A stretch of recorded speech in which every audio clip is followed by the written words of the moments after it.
Pramod Tiwari, 10 minutes.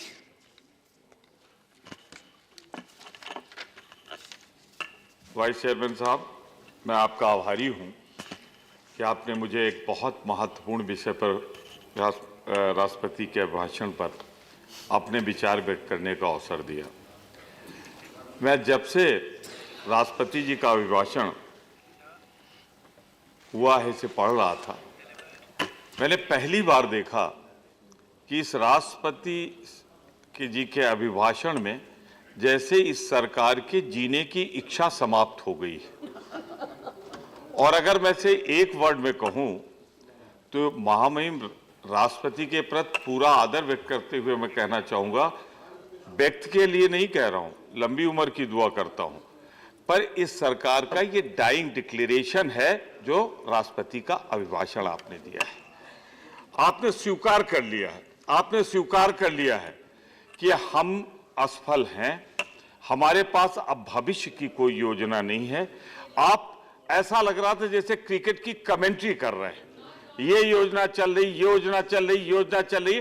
अरे राष्ट्रपति के अभिभाषण की परिभाषा तो समझिए, उसमें आपको ये बताना होता है कि इस साल सरकार क्या करने जा रही है, सरकार क्या करने जा रही है। Prime Minister.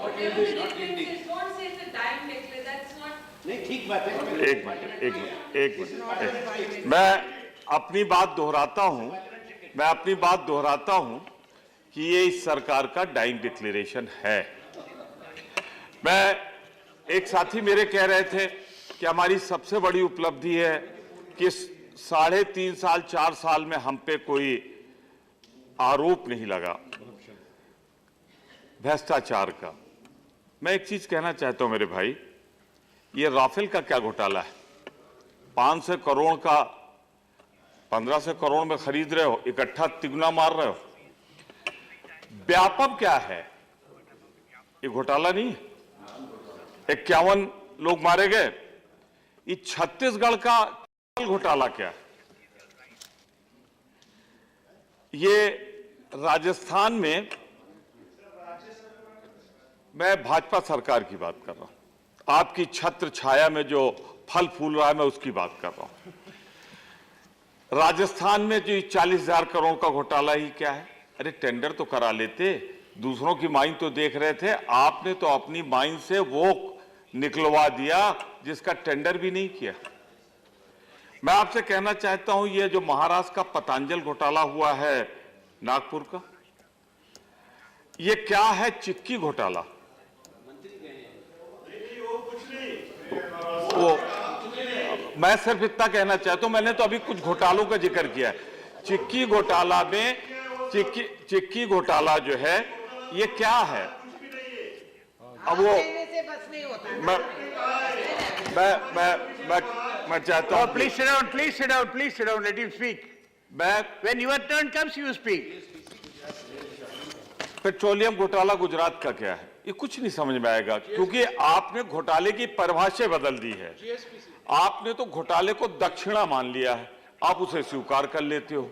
मैं तो आपकी कुंडली का कुछ ग्रह पढ़ रहा था, सुनिए तो, ब्राह्मण आदमी हूं, मेरा काम ही यही है, तो मैंने तो कुछ ही बताया। अभी आप क्यों परेशान हो रहे हो?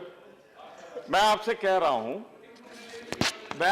रहा हूं कि आपकी कुंडली जब पढ़ी जाएगी तो हमारे नेता आजाद साहब विरोधी दल ने एक चीज कही थी कि आपको रीपैकेजिंग बड़ी अच्छी आती है, और मैं जानते क्या कहता हूं आपके लिए, आपके घोटाला करने की स्टाइल बड़ी अच्छी है, तरकीब बहुत अच्छी है।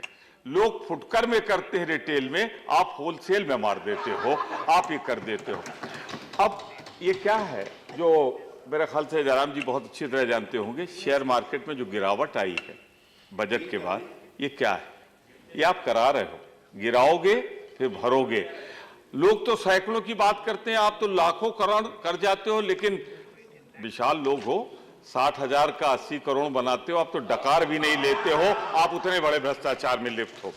मैं आपसे कहना चाहता हूं कि अगर देखें आप तो 4 साल में आपको जो करना था किया कुछ नहीं। आप बस ध्यान हटाते रहते हो। ना 15 लाख का जिक्र है आपका, ना आपका रोजगार का जिक्र है। आपके आंकड़े कह रहे हैं, मैं नहीं कह रहा हूं, आपके आंकड़े कह रहे हैं कि हम 70 लाख को रोजगार देंगे। आप तो 2 करोड़ की बात ही नहीं कर रहे हो। मैं इसकी बात कर रहा हूं कि सारे सेक्टर्स में रोजगार घट रहे हैं। जहां पर जिन पदों पर बहुत नियुक्ति नहीं, पद आप समाप्त कर रहे हो, तो आपकी सरकार जानी जाएगी सबसे ज्यादा रोजगार घटाने वाली जो हमने पैदा किया था। 2 चीजों के लिए यह इल्जाम आपके सर पर है। पहला इल्जाम, जो देश का हमने ताना बाना गांधी जी ने बुना था, हिंदू मुस्लिम सिख ईसाई, आपने उसको तोड़ा। और दूसरा आप पर इल्जाम यह रहेगा, मनमोहन सिंह सरकार ने जो इस देश की अर्थव्यवस्था को मजबूती दी थी, उसको आपने नष्ट किया, तोड़ दिया। ये 2 इल्जाम आपके सर पर हैं आपकी 4 साल की सरकार की उपलब्धि में। मैं आपसे कहना चाहता हूं, बड़ा आपको गुरूर है कि आप चुनाव जीतते चले जाते हैं। मैं आपसे सिर्फ एक चीज कहना चाहता हूं, राजस्थान का जिक्र करूंगा तो आपका स्वाद खराब हो जाएगा, चिक्की याद आने लगेगी आपको। 3 की तीनों आप हार गए, उसके बाद भी आपके समझ में नहीं आ रहा। मध्य प्रदेश बाई इलेक्शन हुआ, वहां क्या हुआ? छत्तीसगढ़ क्या हुआ उसमें आपका? मणिपुर और गोवा जब आप कहते हो कि आपका बहुमत आया है, तो मैं छत की तरफ देखने लगता हूं कहीं गिर ना जाए। इतना बड़ा झूठ। अरे आप गोवा में जितने थे उसके आधे रह गए। पर आपको धन्यवाद देना चाहिए राज्यपाल को, आपको धन्यवाद देना चाहिए। तमिलनाडु में क्या हुआ? मैं आपसे कहना चाहता हूं, पंजाब में जो कुछ हुआ वो तो हम जिक्र ही नहीं करते। अरे गुजरात में अगर जरा भी दीवार पर लिखी इबारत पढ़ लो तो मॉडल वहीं से पैदा हुए थे और वहीं ट्रिपल डिजिट से डबल डिजिट पे आ गया। और मैं इतना कहना चाहता हूं, 3 जिले अगर निकाल दो तो जिस 49% की बात कर रहे हो ना आप, 40 के नीचे आ जाओगे। पर 3 जिले आपने मैनेज किए, बड़ौदा नहीं, सूरत, अहमदाबाद, राजकोट।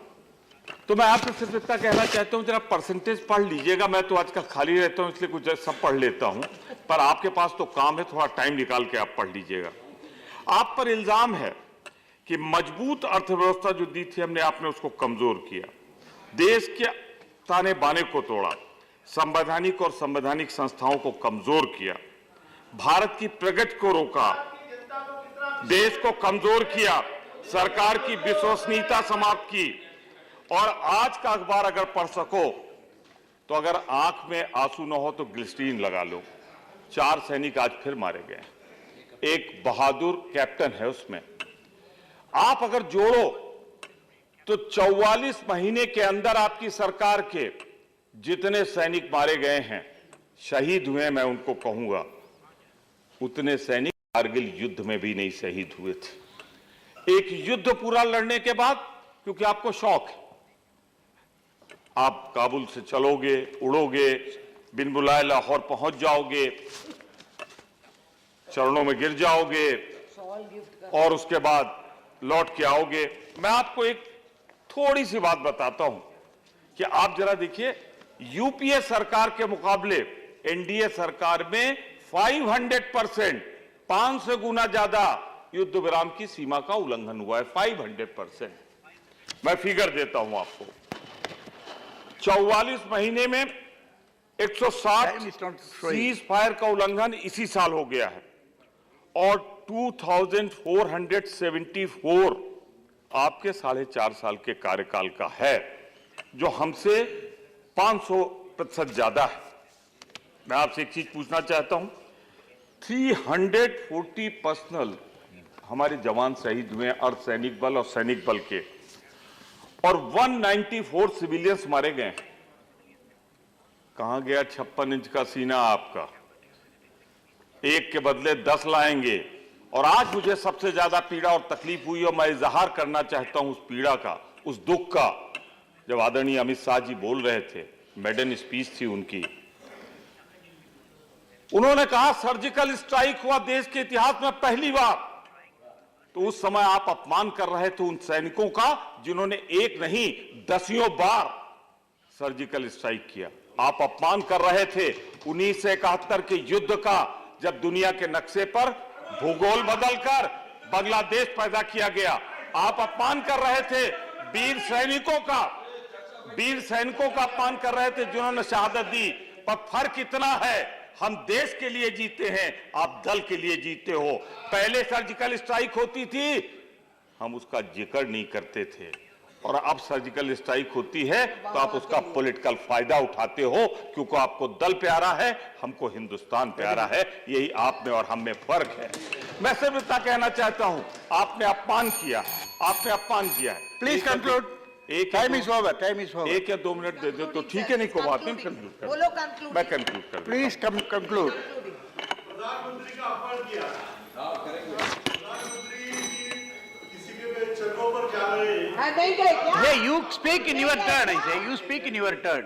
गए तो गए। मैं बात खत्म। On a point of order, the interruptions, that time should be ticked off. No, That much disruption time- only after 10 that much minutes. time should be given. No, to he started speaking only after 10 minutes. He did not disturb. मैं सिर्फ 2 minute लूंगा, बात खत्म कर रहा हूं। इनका सबसे बड़ा इस देश के किसानों के साथ जो इन्होंने क्रूर मजाक किया, इन्होंने कहा हमने एमएसपी का 50% बढ़ा दिया, एमएसपी बढ़ा दिया 50%, लेकिन जो लागत थी उसको कम कर दी। तो ये तो सड़क पे बाजीगर भी जो होता है ना, इस तरह हाथ की सफाई नहीं दिखाता जिस तरह आपकी सफाई है।